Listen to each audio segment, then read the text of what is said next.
President Trump's speech to a joint session of Congress last night was the best from any president in my lifetime, and probably the best ever. I don't just say that because I like the guy. I don't just say that because I'm a Republican. It's not even just me saying that. Even left-leaning CBS News found that 76% of viewers approved of President Trump's speech. 76%. 91% of viewers said that Trump spent time on issues they care about. 63% said that he spent a lot of time on issues that they care about. We're talking about huge majorities of the country here. 68% said the speech made them feel hopeful. 54% felt proud. Only 27% said it made them feel worse, and only 16% said it made them angry. 74% of speech watchers called Trump presidential and entertaining. 71% called him inspiring. 62% found him unifying. America is MAGA country. Most people are happy about it. And Democrats in Congress and beyond have no idea how to react. I'm Michael Knowles. This is the Michael Knowles Show.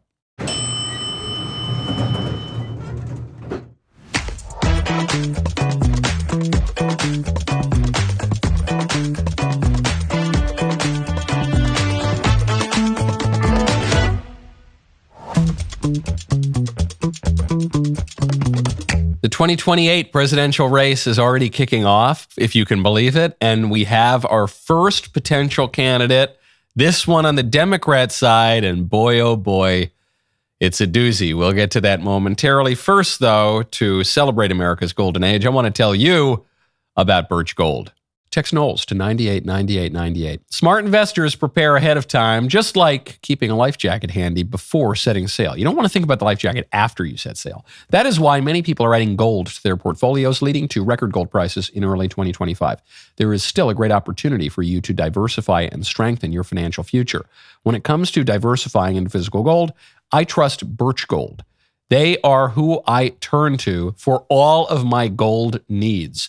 Their specialty, helping you convert your existing IRA or 401k into a tax-sheltered IRA backed by physical gold without any out-of-pocket costs. One 5-star review says it perfectly. Knowledgeable, helpful, no pressure.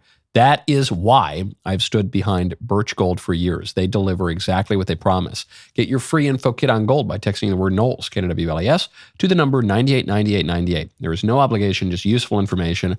I have a decent amount of gold in my portfolio, and I've been very happy about that fact in recent years. With an A+ rating from the Better Business Bureau, countless 5-star reviews, text Knowles, K-N-W-L-E-S, to 989898 and let the experts at Birch Gold help you secure your future today with gold. Boy, oh boy, what a speech that was.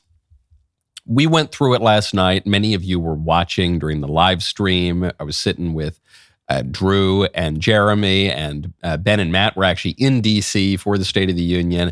So we were chatting all night. I won't belabor the point too much. But for those of you who just want some of the highlights, Trump woke up yesterday morning and he chose violence. That's the only way I can really describe it, how he walks in there. Full of energy, very excited, and not willing to pull any punches on the Democrats. The presidential election of November 5th was a mandate like has not been seen in many decades. We won all 7 swing states, giving us an electoral college victory of 312 votes. We won the popular vote by big numbers and won counties in our country. There you can hear the Democrats. Boo! You won all the counties, boo! There we go. Now you got Al Green stands up, this Democrat congressman. Then the Republicans boo him. Then USA. In our country, 2,700 to 525. On a map that reads almost completely red for Republican. So this speech, which is not technically a State of the Union, because Trump's been president for 6 weeks, so he's not going to give the State of the Union address. It's just a speech to the joint session of Congress. But for all intents and purposes, it's Trump's first State of the Union. He gets up there, and what is he going to update them on? Well, the big thing that's happened so far is the election, where Trump won everything by a landslide and won the popular vote as a Republican for the first time in 20 years. So the Democrats are upset about this. Al Green, who's tried to impeach Trump, I think 150 times now, he's already this term tried to impeach Trump. Democrat congressman, a Looney Tune among Looney Tunes. He gets up there, and Trump, he says, and look at all the counties we won. We won the Electoral College. We won we won all these counties, and barely any counties went for the Democrats. The country voted Republican. It was like a UFC fight. So that sets the tone for the night. Then Trump points out that the Democrats tried, I guess, every Wile E. Coyote action to get him off of the dais up there, to prevent him from becoming president again. And he has to rub it in their face to point out that he's back. And we have ended weaponized government where, as an example, a sitting president is allowed to viciously prosecute his political opponent, like me. How did that work out? Not too good. Not too good.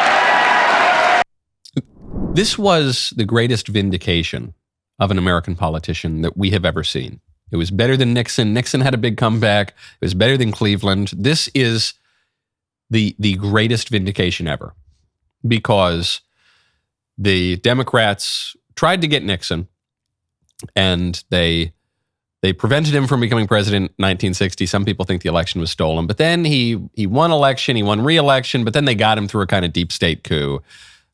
Grover Cleveland, he's the only other president in American history who won non-consecutive terms, but they didn't try to prosecute Cleveland. They didn't try to kick Cleveland off the ballot. They didn't raid Cleveland's home.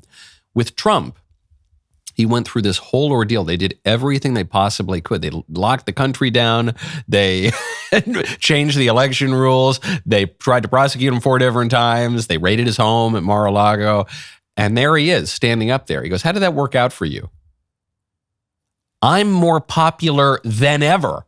I'm way more popular than I was last time. And the Democrats, if they're being honest with themselves, can't even deny it. But the real key to this speech, the real key to how it all played out, was when Trump set a trap for Democrats by telling them how they were going to behave for the rest of the night. This is my 5th such speech to Congress. And once again, I look at the Democrats in front of me, and I realize there is absolutely nothing I can say to make them happy, or to make them stand or smile or applaud. Nothing I can do. I could find a cure to the most devastating disease, a disease that would wipe out entire nations, or announce the answers to the greatest economy in history, or the stoppage of crime to the lowest levels ever recorded. And these people sitting right here will not clap, will not stand, and certainly will not cheer for these astronomical achievements. Trump getting up there and saying that totally gutted all of the immature little tactics that the Democrats were planning to make noise, to hold up stupid signs. It just made them look silly. It made them look ridiculous. Because traditionally in State of the Union addresses, the opposition party is not all that enthusiastic about what the president is saying, but for certain things, they'll stand up. You know, we want to help people. Everyone stands up for that. We love our country. Everyone stands up for that. But in this speech, truly, Trump could get up there and say, I've cured the greatest disease. The Democrats would not applaud it. Trump gets up there. He says, we're going to make good on our promise not to tax tips. Now, that was a Trump campaign promise that the Democrats stole, that Kamala Harris stole, that they campaigned on. This is at least one issue where the Democrats and Republicans throughout the campaign agreed. Trump says, I'm going to make good on the campaign promise that we both made. Democrats can't even stand for that. Democrats can't stand up for Trump bringing an American citizen home who had been held prisoner in Russia.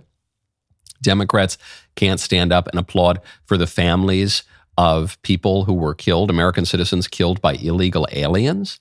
They can't stand up for a 13-year-old kid, who we'll get to in a second, who's been fighting brain cancer. The Democrats couldn't stand up. Many of them couldn't even clap for just about anything. That was a trap that Trump laid. He said, these people are going to look so ridiculous tonight. Watch, I could say anything and they won't applaud. And then they did it. He memed that into reality. Now, there was one defensive move that Trump made last night that a lot of people didn't pick up on.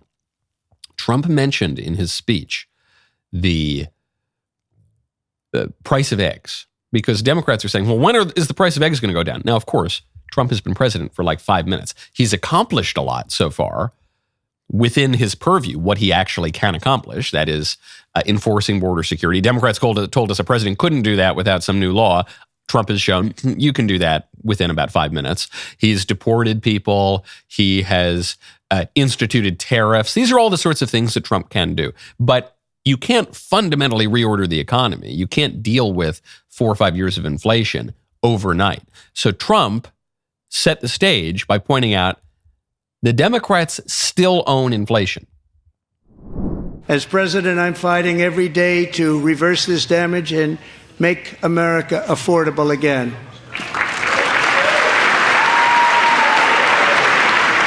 Joe Biden especially let the price of eggs get out of control. The egg price is out of control, and we're working hard to get it back down. We're working hard, but those egg prices, am I right, folks? Am I right? And it's a way to just establish in the minds of Americans who don't pay close attention to, what sorts of political achievements can reasonably occur within the first 6 weeks of a presidential administration. He's saying, look, I can do immigration stuff, and I have. I can do trade stuff, and I have. But certain things that are going to lag by months, maybe even a year, things like getting inflation under control, things like getting our supply chains under control, those things are still Biden's fault. But don't worry, even though I've only been president for 5 minutes, I am working on it. But then, of the whole speech, and we'll leave it at this, we'll move on from Trump's greatest State of the Union, really the greatest State of the Union-like speech ever, certainly in my lifetime, certainly since Bill Clinton made them very long affairs. There was one moment that stole the show. We'll get to that in one moment. First, I want to tell you about Jeremy's Razors. Go to jeremysrazors.com. Peak Performance will be on full display this Saturday, March 8th, with UFC 313, Pereira versus Ankalaev. Wow, those are tough-sounding names, huh? Brought to you in part by Jeremy's Razors, the official razor partner of UFC.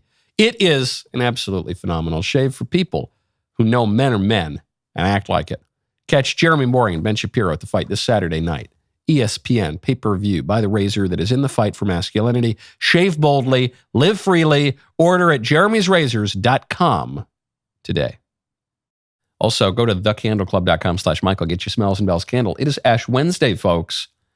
Time to make your home smell like a 12th century monastery, our most popular candle ever. You can get yours right now. For now. They might be selling out. I know we've sold a lot of those candles. The moment that stole the show at the State of the Union, it's the presidential address to the joint session of Congress, the kind of quasi-State of the Union, was when President Trump shouted out a 13-year-old kid who's been fighting brain cancer for years. He's had a real tough go of things, and he's always wanted to be a cop. And Trump instructed the director of the Secret Service to make him an honorary Secret Service agent. I don't care how tough you are. I don't care how properly waspy you are where you repress your emotions. I dare you not to get misty-eyed watching this exchange. Joining us in the gallery tonight is a young man who truly loves our police. His name is DJ Daniel. He is 13 years old, and he has always dreamed of becoming a police officer. But in 2018, DJ was diagnosed with brain cancer. The doctors gave him 5 months at most to live. That was more than 6 years ago.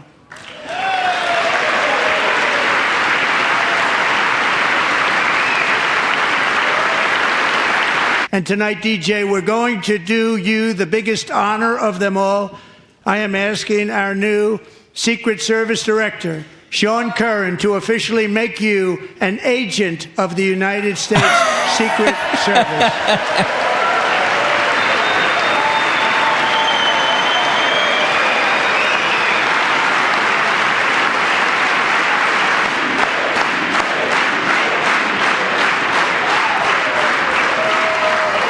Thank you, DJ. You know, it's amazing. Even in there, his dad picks him up at one point, and when he's occurring to him what's just happened, the kid hugs the Secret Service director. It's so sweet. Especially if you're a father, you know this. Especially if you're a father of boys, as I am, you just think, man, this is like the sweetest moment I have ever seen in politics. And the Democrats couldn't be bothered to stand up for a kid who's been fighting brain cancer for 7 years, who gets this really nice honor. It's just really beautiful, should be a unifying thing. They can't be bothered to stand up. I didn't see any Democrats standing up. The only Democrat I saw standing up was Bobby Kennedy Jr., who's a Republican now. Some of them, I saw Debbie Wasserman Schultz there, used to run the DNC. She wouldn't even applaud for the kid. These are sick people.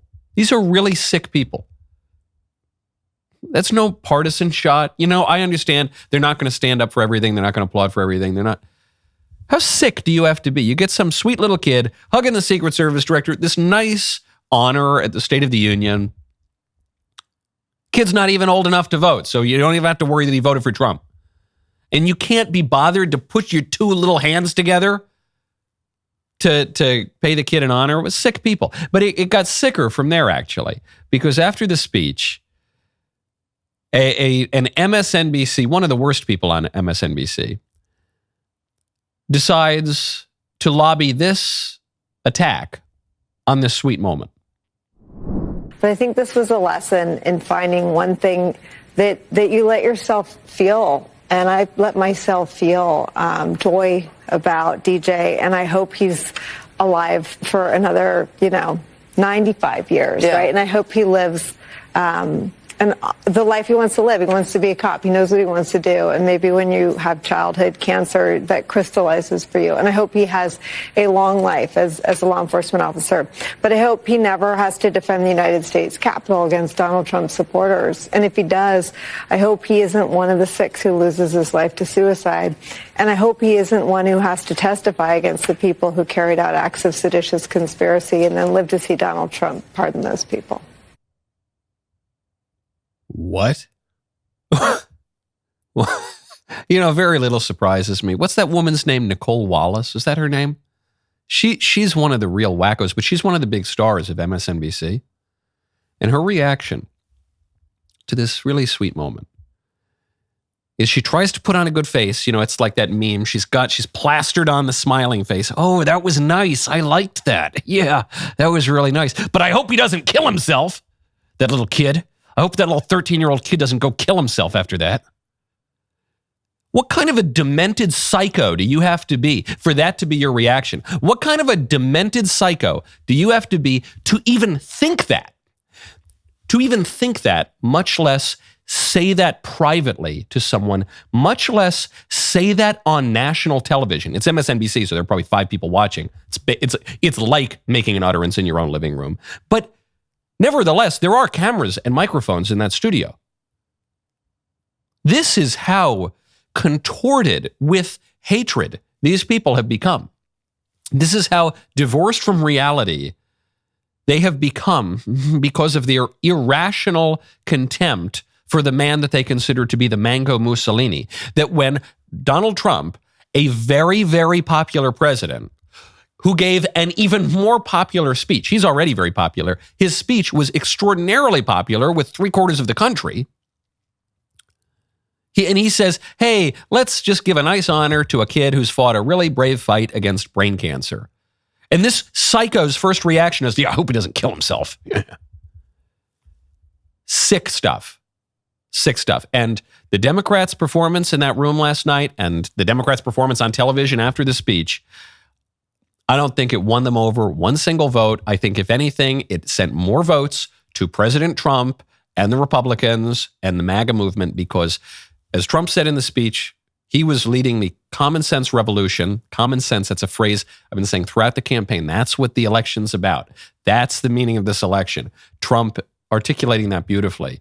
And I think anyone who watched the Democrats' display in the Capitol or on television has to think, these people have a screw loose, and I do not want them to have power. Now, the Democrats did their best to pick the most normal person in their party to give the response to the State of the Union.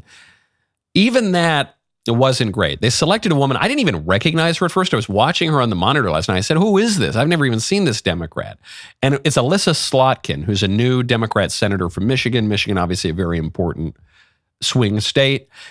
She is kind of new to the national spotlight. It was a tough election. We were hoping the Republican was going to eke it out in November. So she makes her national debut, and she tries to soften the edges of a Democrat Party that increasingly embraces castrating little kids, makes murdering babies their sacrament, advocates a totally open border, wants to abolish prisons, really crazy stuff that doesn't resonate with Americans. So they picked this woman to try to soften the edges. I don't think she does a very persuasive job. Tell me what you think in one moment. First, I want to tell you, though, about Momentous. Go to livemomentous.com, use code Knowles. Success is not built on resolutions. Resolutions are often broken. It is built on taking action and building unstoppable momentum. When it comes to optimizing your health span, living better and longer, certain things are non-negotiable. Quality sits at the top of that list, and in the world of performance-focused supplements, Momentous stands alone. Their commitment to NSF certification means every batch undergoes rigorous testing for heavy metals, harmful additives, and label accuracy. It's why they've earned the trust of all 32 NFL teams and leading collegiate sports dietitians nationwide. While other brands chase trends and flood the market with endless options, Momentous takes a different approach.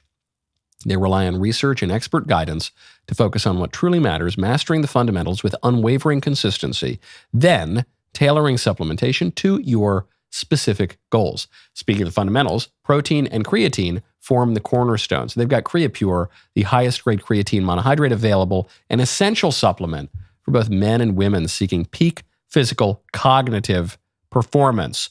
Ready to start living on purpose? Go to livemomentous.com. Use code Knowles, Kennedy for 20% off your order today.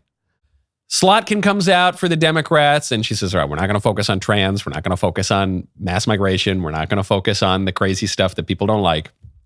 We're going to focus on the middle class. Most Americans share three core beliefs: that the middle class is the engine of our country, that strong national security protects us from harm, and that our democracy, no matter how messy, is unparalleled and worth fighting for. Let's start with the economy. Michigan literally invented the middle class. Hold on, wait. So I was with you, not that the Democrats care about those core beliefs. They don't. The main thing the Democrats care about is slaughtering kids, castrating little kids, and importing illegal aliens with face tattoos into our country. Those are the main, at least judging by their advocacy during the campaign. But Alyssa Slotkin probably thinks Democrats should focus on all the other stuff. But then she lost me at Michigan literally invented the middle class.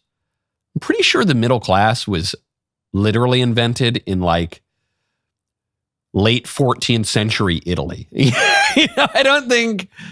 I think it was a development of the high Middle Ages and early modern era in continental Europe, not a development of Michigan, in the 1950s or something. So her history is already a little bit off. I'm starting to question her judgment. And then she makes a claim about illegal immigration because they can't help themselves, because the Democrats just love mass migration because they think, all right, we can't convince actual Americans to vote for us, so let's just bring in foreigners who statistically are at least much more likely to vote for Democrats, and then we'll give their kids birthright citizenship.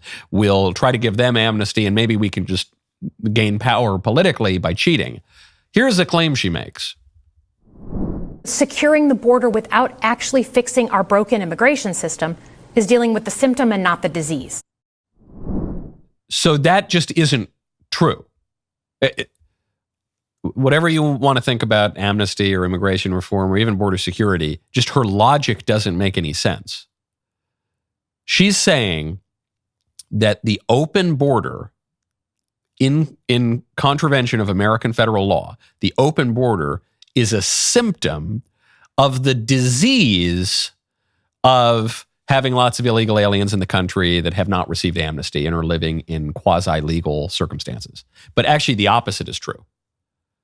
The disease is that we have the open border. That is to say, the root cause of the immigration debates in the country is the open border across which the illegal aliens came. The symptom of that disease is that we have lots of millions, 11 to 16 million or maybe more people living in this country, many of whom are committing crimes. People who are living in this country are statistically much more likely than the native population to be using welfare programs and to be draining our public resources that we don't know what to do with because they're living in the shadows and in quasi-legal circumstances. It's not just that this woman is wrong about illegal immigration. She doesn't understand basic logic. Her fundamental reasoning is wrong.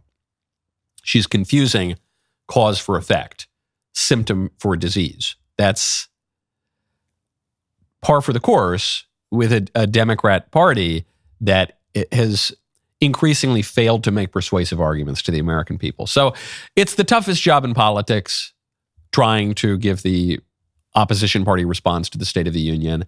Pretty much everyone fails at it. I remember, was it 2012 or something? Bobby Jindal gave it and everyone attacked him, said he did a bad job. Remember Bobby Jindal? He was the governor of Louisiana. And then Marco Rubio, everyone made fun of him because he drank out of a water bottle during the response. And it's just a bad job. And she didn't do the worst job I've ever seen, but she, I think, ultimately failed to make her case. And it's not even her fault. She's a perfectly attractive Democrat politician relative to the rest of her party. But her party is just so far gone. And she does have to defend things like mass migration. And she does have to defend things like LGBTQ ideology, which she alluded to last night, though she tried to soft pedal it. And she just has to defend things that most people rejected. Most voters rejected in November. So, looking ahead to potential presidential candidates, we have our first name that's really being floated for the 2028 race. Now, the next presidential cycle begins almost immediately after the last one ends. And who is that candidate? That would be Minnesota Governor, former vice presidential candidate, Tim Walz. Look, I never had an ambition to be president or vice president. I was honored to be asked. I told the vice president I would go wherever she asked me. If she didn't pick me and she sent me to Omaha to win one electoral vote, that's what I would do. I've always done this. If I feel like I can serve, I will. And if nationally that's what it looks like, maybe people are like, dude, we tried you and look how that worked out. I'm good with that. If I think I could offer something, or if there's a piece there that would do it, I would certainly consider that. Please. I don't even feel like I need to get on my knees and beg for this guy to be a presidential candidate or to be the presidential nominee in 2028, because the Democrats are already indicating that they have learned nothing from the election and they're going to keep putting their least attractive candidates into positions of power. The clearest example would be electing David Hogg, one of the least likable Democrats, even among Democrats in the country, the kid who he created a media career for himself by going on television after his school had a shooting. And then he got into Harvard that way, even though academically it was a little suspect that he got in. And he's just like really annoying and he wants to take away people's guns. And he doesn't seem to know very much about the Constitution and our legal tradition.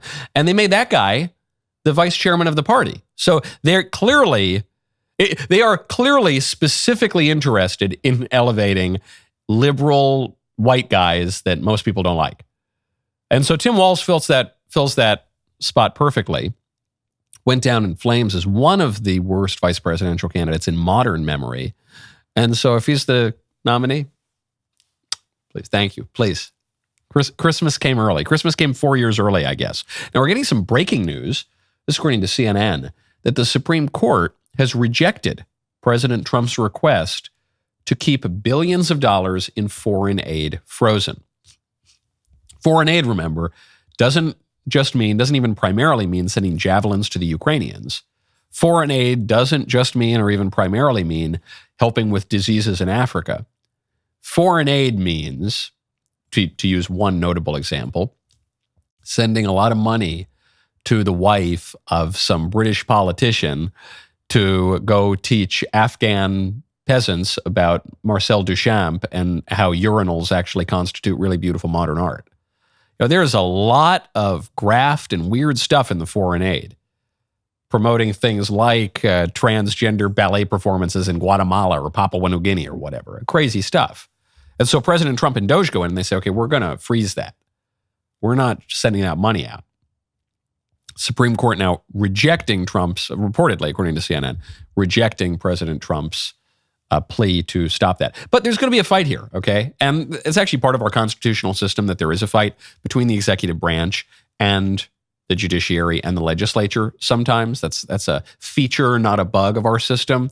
What's weird about this kind of moment, though, is this is not a case of President Trump trying to exercise control over the legislature and the court coming in and saying, actually, the executive has no right to exercise this kind of authority over the legislature, a co-equal branch of government.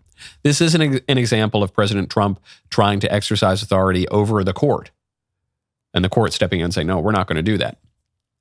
What's so weird about all of these executive agencies and all this money that is sent over to the executive branch to be sent overseas, really just to promote leftism abroad and at home, because some of that money gets funneled back into the United States. To use just one example, USAID sends money to the Tides Center. The Tides Center, a left-wing organization, gives money to BLM. BLM burns down your city and pressures the corporations in your country and the politicians in your communities to give them even more power and give in to even more of their demands. And then the cycle continues, rinse and repeat. That's how this works. And so what's so strange about this situation is President Trump, the leader of the executive branch, is being told he can't even control the executive branch. This isn't one branch of government trying to take power from another. It's the duly elected leader of a branch of government trying to control that branch of government. And so that's what distinguishes this governmental fight. And how Trump reacts to the court's decision remains to be seen, because this news is just breaking right now. In the meantime, though, you're going to hear a lot of talk about true conservative principles. You can hear a lot of talk about, well, President Trump, he's a threat to our order, and we stand by our principles, from a bunch of squishes who support Democrats. Well, I have now the apotheosis of the so-called principled conservatives who won't support the Republican leader of the party, who has been the leader of the party for the past, 3 presidential cycles, and who's won non-consecutive terms, and who won the popular vote for a Republican the first time in 20 years, because he's so principled. That principled conservative is now embracing transgenderism. We'll get to that in a moment. First, if you're not a DailyWire Plus member, now is the time to join the fight. Get exclusive breaking stories from our investigative journalism team, the stories the mainstream media will not cover. Enjoy ad-free, uncensored DailyWire shows, plus live chat in the app with other members. And yes, you get moi, yours truly. Access exclusive DailyWire documentaries, movies, series. Stay ahead with breaking news, instant reactions. Be the first to know what's going on at DailyWire. DailyWire.com right now. Become a member. My favorite comment yesterday is from Ben BJU4558, who says, C.S. Lewis was walking with a friend when a beggar asked for money. Lewis gave him the money, and his friend said, he's just going to go buy booze with that. Lewis replied, well, that's what I was going to do with it. That's right. I've never heard that story. I don't know if that's a true story. It might be one of those, Abraham Lincoln said, and might be an apocryphal attribution, but it might be real, because I've had similar thoughts. Sometimes, you walk around, a guy says, can I have some money? I say, what do you want it for? He goes, I want it for cigarettes. So I'm like, well, you can have a cigarette if you want. I don't know. It's not better than like black tar heroin or something. But I remember one time I was walking. Actually, a friend of mine reminded me of this story just the other day. I was walking, and some bum comes up to us on the street. And I had just left a bar, actually. I forget, it was in some city around the country. And the bum said, hey, can I have some money? I said, what do you want to do with the money? And he says, I want to buy a beer. I thought, well, that's honest at least. He's not, sometimes bums will lie and say they want food, but they don't really want food. They want booze or drugs. But my friend reminded me, I said to him, well, why do you want the beer? He's like, well, I don't know, because I like beer. Now, you were in a bar. I said, that's true. I was in a bar. I said, but is that beer going to help you? If I give you the money, if I give you the $5 for a beer, is that really going to help you? Because I can go have a beer. This is one of the cruel twists of addiction, I guess. I can go have a beer and it's totally fine because I'm not addicted to beer. I don't even like beer that much. But that guy, who's clearly an addict, he likes beer so much that he can't ever have beer. And this is a line Norm Macdonald, the great philosopher, late great philosopher Norm Macdonald made in his memoir based on a true story. He said, it's kind of crazy. My friend Adam Egget, he's an alcoholic. So that means he likes beer so much, he likes alcohol so much he can never have any. But me, I don't like alcohol that much and I can have as much as I want. And yeah, that's how it works. That's how it works in a fallen world. Okay. Speaking of a fallen world, this is a doozy.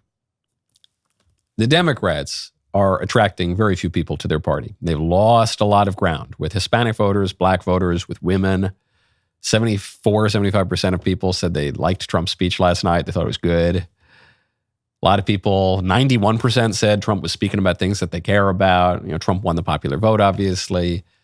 But one guy, at least one guy, has gone from Republican to Democrat. And that would be Bill Kristol. Bill Kristol, former chief of staff for the Republican Vice President Dan Quayle. Bill Kristol, the former head honcho over at the Weekly Standard, which was formerly, until it went out of business, it was a premier conservative publication. He was on Fox News as the conservative talking head. He had a real prominent position as a conservative thought leader. And Bill Kristol tweeted this yesterday. Stand with trans Americans. You don't have to understand everything about the transgender experience to know that Trump's acts of humiliation and dehumanization are unjust and dangerous. Ladies and gentlemen, I present to you your principled conservatives embracing transgenderism, an ideology that presents a false view of human nature, that does not help anyone, that harms everyone that it touches, that tramples on the legitimate rights of women, that has led to rapes of women and girls in bathrooms, that has led to women's skulls being cracked in because of transgenderism in sports, that has led to women losing their medals and scholarships because transgender identifying men compete against them and beat them.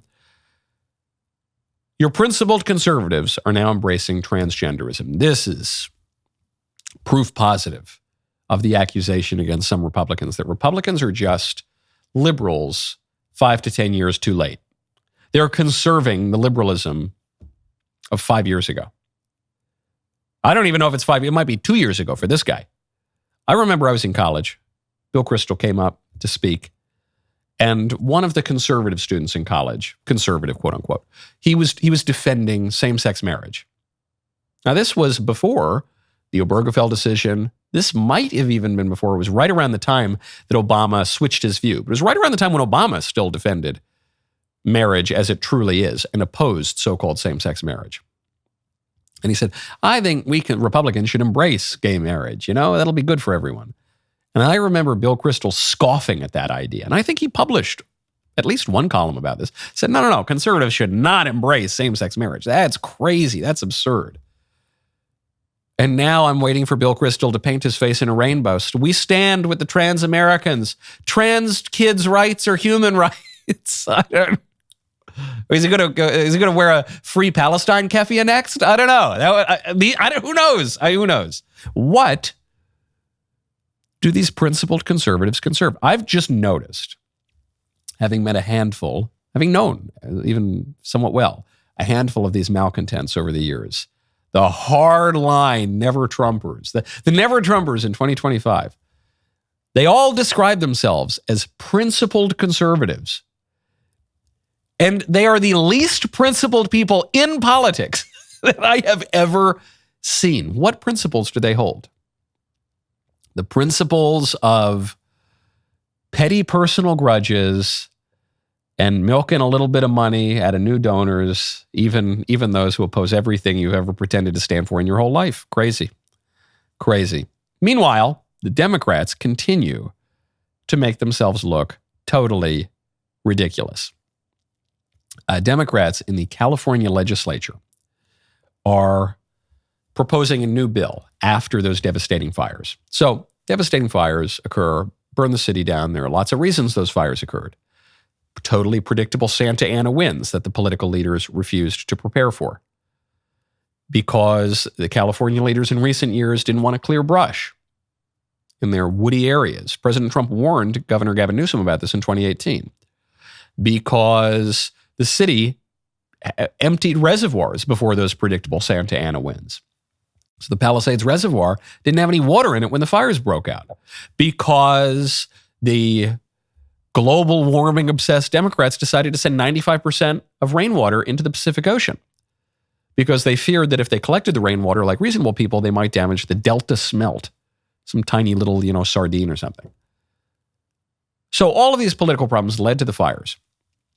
Some people took actions to protect themselves against the fires. Notably, Rick Caruso, who ran as a Republican for mayor of Los Angeles and lost to former communist, maybe current communist, Karen Bass, but like literally this woman associated with communists.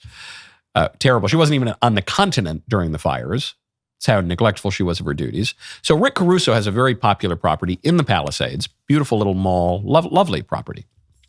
And it didn't burn down because Rick Caruso hired private firefighters in advance of the Santa Ana winds to protect his property. So the California Democrats, trying to make life better, ostensibly for the constituents, they propose a bill. Does the bill say that they're going to clear the brush? No. Does the bill say that they're going to keep their reservoirs filled? No. Does the bill say that they are going to keep their rainwater so that they don't shove it all into the Pacific Ocean and they have water to fight the fires when they come? No. The bill that the California Democrats are proposing, AB 1075, bans private firefighters. This is the perfect encapsulation of the Democrat Party. This is Harrison Bergeron by Kurt Vonnegut. They're not going to help anyone live a better life. They're just going to prevent certain people from living a good life. They're not going to elevate everyone. They're just going to handicap the people who are doing reasonable things and flourishing. They're not helping. They're just being vindictive. The guy who ran for mayor, who Angelenos could have had for mayor, who prepared at least his own properties for the fire as a private citizen, they're going to punish him. They're not even thinking, how could we have saved all of these homes in this historic fire? They're just thinking, how could we have burned Rick Caruso's property down? Okay, well, next time we'll burn that down. That's perfect. There's not, and this is not just the California Democrats. This is true of Democrats nationwide. They do not even think about how to help people. They are purely thinking about how to punish their opponents. Really, really weak stuff. Now, a big feature of the speech last night that a lot of people aren't really talking about, but it was a huge proportionally, it was a huge part of the speech, was when Trump was talking about tariffs. And we're getting mixed messages on tariffs. Are tariffs a negotiating tactic? Are tariffs just a sound economic policy to raise revenue? Is Trump really going to levy 50% tariffs on Colombia, 25%, no, or is he going to take them away the next day when Colombia acquiesces? Is he going to levy big tariffs on Canada and Mexico? Is he going to keep the tariffs on China? What's the deal? So he says he's going to levy those tariffs on China or on Canada and Mexico. And then he says there's nothing that they can do to stop the tariffs. Then Howard Lutnick, his commerce secretary, comes out on television and says, actually, maybe the tariffs will disappear tomorrow. Maybe, or at the very least, maybe he'll walk them back tomorrow. He's going to come out today angry that Americans are still being killed. Now, both the Mexicans and the Canadians were on the phone with me all day today trying to show that they'll do better. And the president's listening because, he's very, very fair and very reasonable. So I think he's going to work something out with them. It's not going to be a pause, none of that pause stuff. But I think he's going to figure out, you do more and I'll meet you in the middle some way. And we're going to probably be announcing that tomorrow. So somewhere in the middle will likely be the outcome. The president moving with the Canadians and Mexicans, but not all the way. So this is the big question. To me, the interesting question, I was debating this a little bit last night with Ben on the Backstage show, because Ben, very opposed to tariffs in principle. Now, Ben and Jeremy was saying this too. They're open to tariffs as a negotiating tool to get greater global trade. But they oppose tariffs as a matter of economics. And I pointed out, I said, there actually is a principled economic argument for tariffs. I know these days, everyone who's taken a 7th grade economics course and has watched like one Milton Friedman video thinks that they know everything about economics and there's no case for tariffs. But there's actually a long tradition in this country and in the Republican Party and just in global economics for tariffs. Abraham Lincoln famously said, give me a tariff, I'll give you the greatest nation on earth. So the question that exists is Trump using the tariffs to negotiate for better trade deals and open up global trade? Is it just, are the tariffs just instrumental to him for greater free trade? Or does he really believe in tariffs? And does he really want those tariffs, whether or not he gets concessions from the trade partners, so that we can reshore American manufacturing, so that we can rebuild America's industrial base, so that we can reorder the economy of the United States to be more conducive to the kind of country that we had in the middle of the 20th century, when things seemed to be going pretty well, when all things considered, America was pretty great, and maybe we want to make it great again. Which is it? Are the tariffs are they kind of a bluff, or does he really believe in this? And I don't know the answer to that. I'm not a clairvoyant. I'm not reading Trump's mind. However, just want to point out, for any who doubt Trump's political skill, I can't believe anyone would doubt it now. Some people still say, oh, he's a dummy. Oh, he doesn't know what he's doing. Oh, it's like okay. All right. Hey, you get elected president on your first real go at it, and then get elected to a non-consecutive second term, and then be historically popular. And good luck, and then bring peace to the Middle East. And, good luck. You try it. I think he's pretty sophisticated. But my point on Trump's political sophistication is, even I watch the guy pretty closely. Even I do not know if he's bluffing on the tariffs or if he really believes in them. Because if he is bluffing, he is acting exactly as the kind of person who really believes in them. Even down to saying we're going to have a new McKinley era, okay? Even down to we are going to maybe we'll get rid of the income tax because we're going to make so much revenue on the tariffs. And that is the defining feature of Trump's foreign policy. The man is totally unpredictable, totally inscrutable. And if you are one of the people negotiating a trade deal right now with Trump, you have to believe that there is at least a 15, 20% chance that he just is dead set on the tariffs, and you got to do everything you can to head those off. It's like when Trump told Putin, reportedly, that if he invaded Ukraine, he'd bomb Moscow. And Putin might be thinking that is a 5% chance he means that. But are you willing to take the risk? That is a great political skill. And Trump showed it in spades last night. Today is Woke Wednesday. The rest of the show continues now. You do not want to miss it. Become a member. Use code Knowles, KNWLES at checkout for 2 months free on all annual plans.